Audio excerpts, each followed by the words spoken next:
डर एक एहसास। हेलो दोस्तों, आज जो कहानी आप सुनने जा रहे हैं वो मुझे जिस सराय से हासिल हुई है, उनका कहना है कि ये कहानी हकीकत और सच्चाई पर मबनी है। ये तो कहानी सुनकर ही पता चलेगा कि आखिर इस कहानी में कितनी सच्चाई है। तो चलिए सुनते हैं आज की ये हॉरर कहानी। हम जिस मोहल्ले में रहते थे उससे थोड़ी दूरी पर एक नदी थी। उसी नदी के किनारे एक बूढ़ी बेवा अपने एक जवान साला बेटे के साथ रहती थी। वो कभी मजदूरी तो कभी भीख मांग कर गुजारा करते थे। एक दिन लड़का शदीद बीमार हो गया। बूढ़ी माँ जितनी मेहनत करके रूखी सूखी ला सकती थी ले आया करती, और फिर एक दिन वो भी बीमार पड़ी और इस दुनिया से रुखसत हो गई। लड़का जो पहले ही अपनी बीमारी से निढाल था, यह सदमा बर्दाश्त नहीं कर सका और गले में फंदा डालकर खुदकुशी कर ली। जब कुछ दिनों तक बूढ़ी औरत लोगों को नजर नहीं आई तो लोग खैरियत के लिए उसकी झोपड़ी में पहुंचे तो देखा दोनों माँ बेटे मुर्दा हालत में पड़े थे।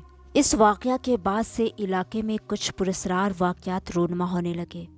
आधी रात को अक्सर गली में किसी के चलने, रोने और रोटी मांगने की सदा सुनाई देती, मगर दरवाज़ा खोलने पर कोई दिखाई नहीं देता। उन दिनों मैं 12 साल का था। एक दिन अब्बू के गहरे दोस्त घर आए। बातों और खाने में 12 बज गए।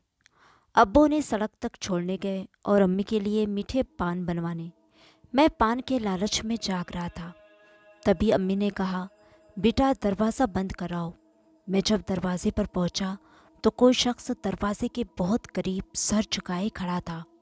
जैसे ही मैंने दरवाज़ा बंद करना चाहा, वह धीमी आवाज़ में बड़बड़ाया, भूखा हूँ, रोटी दे दो।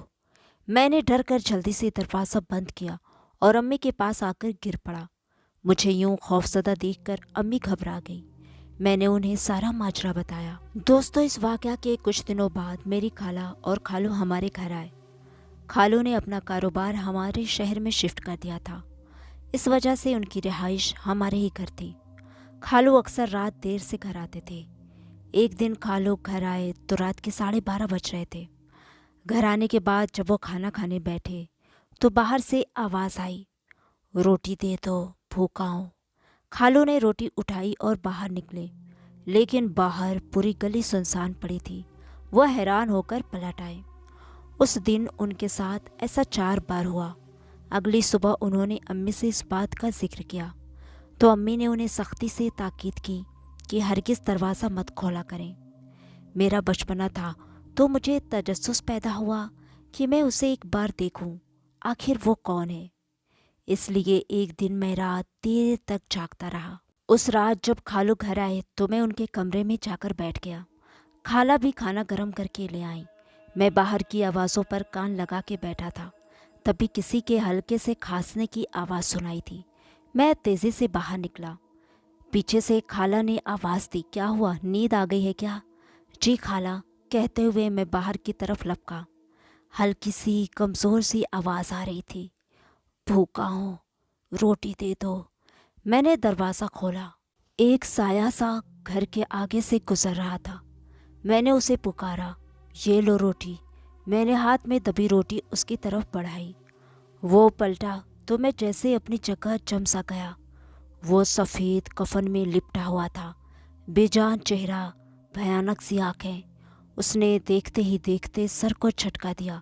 उसकी गर्दन आगे लटक गई, जैसे गर्दन टूट गई हो।